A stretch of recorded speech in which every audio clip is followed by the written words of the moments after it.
The world is changing faster than ever.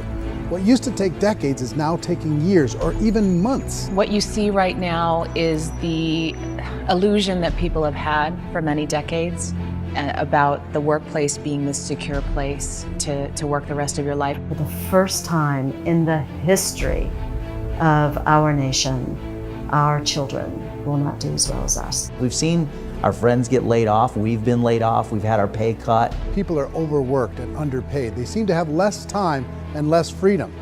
They live under constant pressure. This is going to be forced. And so even if your employer loves you, they may have to cut you. There's something wrong that on Monday morning, the heart attack rate increases by 35%. Technology is accelerating, job security is declining. It just doesn't seem like the old models of making a living are as reliable as they used to be. Every aspect of our lives, there's a better way out there, but we're still doing it the old way. We live in the greatest country on the planet, and there are a lot of people sitting around complaining and being cynical. Like everyone's whining about this old model, and I'm like, why don't you leave it? Look at all this over here, look at all this opportunity. Since so much of our lives revolve around our work and the way we make our living, many people are thinking there just has to be a better way. The biggest challenge facing our world today is not making money, is what are we going to do with all the displaced, unemployed people? People are afraid that they're going to make the wrong decision. People are afraid of the unknown. People are afraid that maybe I don't have the skills. Hey, sports fans, industrial age is over. It's dead. It's dying. That's why going to school to get a job is an obsolete idea. A steady paycheck is an industrial age idea.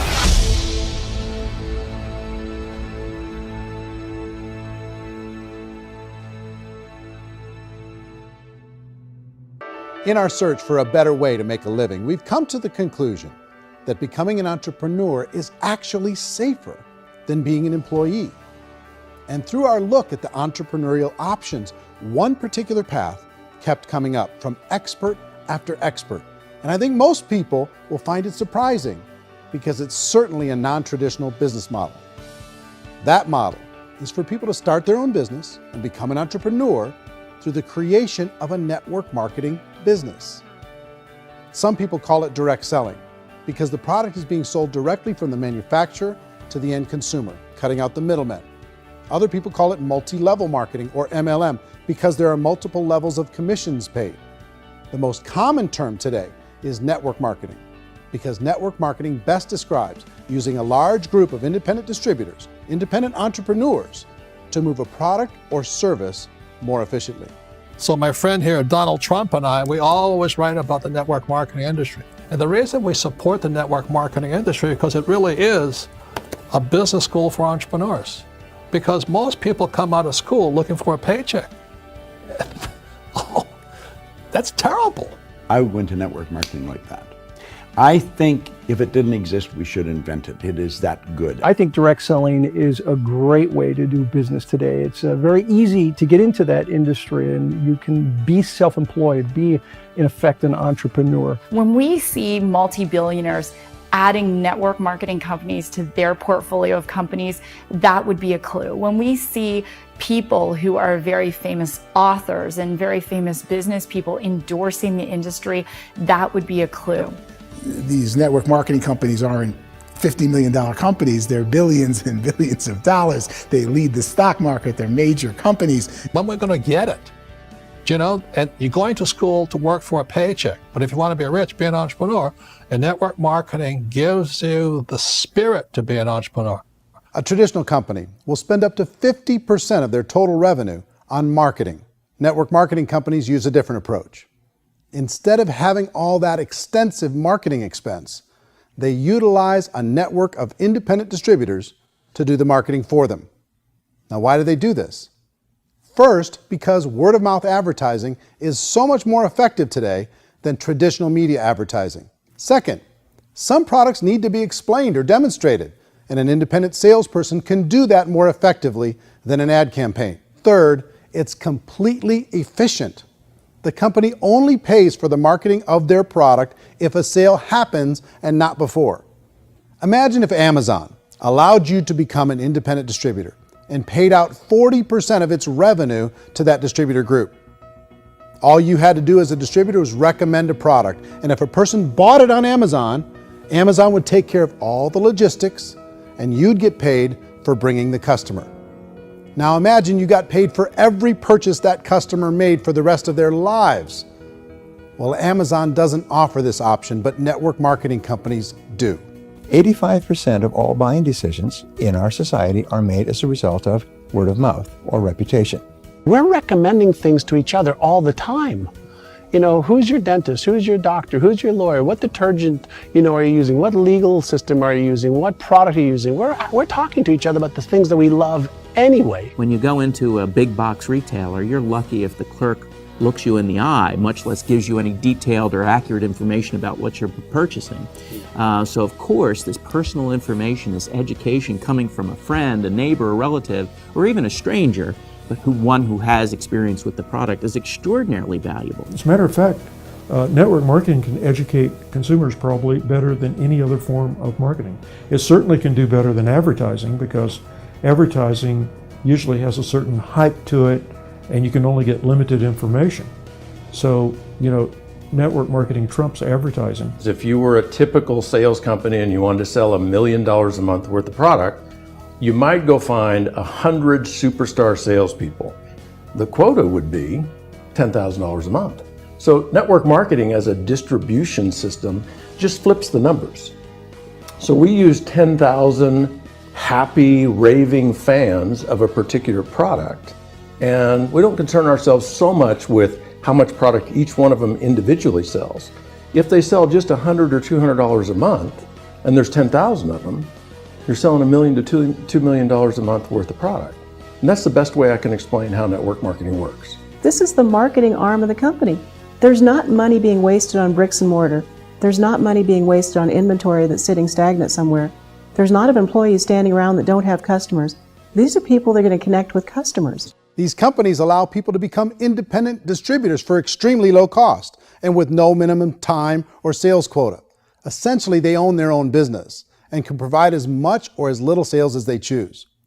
In other words, the distributor gets all the benefits of traditional business ownership without the risk. The advantage of network marketing is the ease of entry, the low risk, and the low startup cost, because almost everything else has very high risk. You can get in for a minimal investment. You're buying into a system that's already been proven, products or services that have been proven to work. The keys to network marketing is providing an opportunity for the masses to get involved, providing an opportunity for the average person who doesn't have the resources to start their own business. All of this so far is fairly straightforward, but network marketing offers another benefit, and it's this benefit that makes it so interesting for entrepreneurs. Network marketing allows a distributor to build their own network of other distributors and then compensates them on the sales created by that entire group. Direct selling is, at its base, very simple. It's the sale of a product or service to an individual on a face-to-face, one-on-one basis, just the way we're talking right now.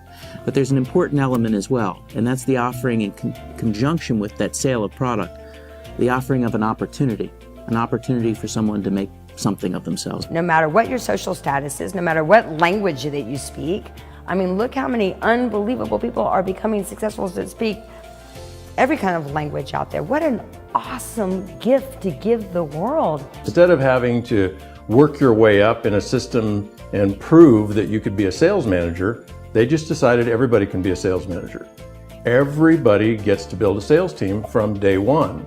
And so what that brought into the system of growth as a direct selling company is the concept of compounding or geometric progression. Because now you can actually grow sales force very quickly because everybody is enrolling people in their own sales force. People who are like, oh, this is weird, I'm building a sales team, or what do you think you do at a regular company? How do you think a regular company works? Network marketing is the only industry that doesn't say your past determines your future. It looks at your past and says, okay, now what can we train you to do so you can have a great future? Every other employer out there wants to exploit you for what you already know, not teach you something new. So I've taken a look at the network marketing profession and really tried to understand why so many people are confused as to the validity of this as a business. One is this pyramid shape, people get really messed up with this pyramid. Oh, it's one of those pyramid things. So I just think there are a lot of haters out there who really don't understand the industry and say, oh, it's a get-rich-quick scheme. It's a pyramid. Well, corporate America is a pyramid scheme. You know what I mean? It goes like this. You have thousands of MBAs, let's say working for Ford or General Motors or Coca-Cola. If all these MBAs, they're all trying to get to here, that's a pyramid. Only one guy's going to make it. Every 10 years, one's going to make it. Whereas you look at network marketing, it's like this. So you're here, and your job is to develop other CEOs coming up behind you. So it's an inverse pyramid. In network marketing, it's a very simple concept. If you sell product, you get paid. It is paid based on production. There is no first mover's advantage. There is no investment component where the more somebody spends, the more they're entitled to make. So the two are polar opposites of each other. It doesn't matter what shape the company is or the compensation plan is shaped, whether it's a circle or a pyramid or a triangle or a trapezoid, it doesn't matter. If compensation is coming primarily from recruitment, then you've got a problem.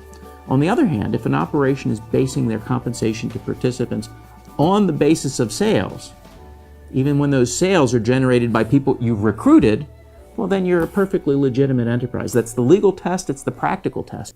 The reality is in network marketing, there's a lot of hard work involved. There's a lot of effort. You're going to have to develop yourself. It's a business like anything else. It's going to take some time, but in my opinion, it's better. But I do have to tell you the catch to network marketing. If there is a catch, if you want to understand this from an emotional point of view, people say, well, it sounds too good to be true. It's not. It's hard work. But here's the catch. Most people still don't understand it. So you're going to have to endure the loss of social esteem from ignorant people. The uneducated will think less of you.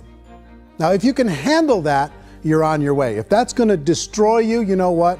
Entrepreneurship in general probably isn't in your future. If you can face that catch, you can become unstoppable. I want everyone to really contemplate this if they're not in network marketing. You're in a job, you probably have a mortgage, you have rent, you have debt, whatever's going on. You're in a prison. You work just hard enough to keep them from firing you, and they pay you just enough to keep you from quitting. Come on! I've been there, done that, and bought that t-shirt. In network marketing, if you run into failure, it's really just a homework lesson for yourself. There's no one to blame. You really have no excuse not to be successful. You just don't. People don't want to hear that, but there's so much available to you. If you want to be a good network marketer, be a student to the people above you, be a fellow traveler to the people on the same level, and be a teacher to those below, and know when it's appropriate to do which. People who are not afraid of asking people to buy things, or not afraid of persuading people with a chance they may say no, these people own the future. Nothing happens until something moves. So you got to go move, you got to go do something, or nothing's going to change in your life. In the beginning, you're going to do a lot of things that you don't get paid for. But as you go down the road, you get paid for a lot of things that you don't do. And your job is rehabilitate the spirit, the entrepreneur spirit in all of us. You get it back. Either give it a strong yes or a strong no, but no wishy-washy, dilly-dally stuff in the middle. There's dreams and there are nightmares, but I believe that the biggest nightmare of all is when you don't pursue your dream. You're going to see some monumental growth in this profession. It's an exciting, exciting time to be involved with the network marketing profession. The next 10 years, I see just exponential growth. When that tipping point comes, it's not a matter of asking somebody, have you ever heard about network marketing? You're really asking them, which company are you building your wealth in? We are here to fix the world, to improve relationships with other people, to improve other lives. And the real reward comes as an entrepreneur in any level from teaching somebody something and watching them soar. There is no greater reward.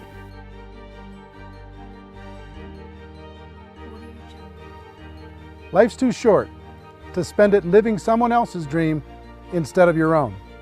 It's too short to spend it living at a fraction of your potential. Can being an entrepreneur be a challenge at times? Sure. But here's what you get in exchange. It can be yours. Something that you built, something that you created, something that you made happen. This balloon represents your dream. It represents entrepreneurship. My wish for all of you is that you would reach out and grab it. The choice is up to you.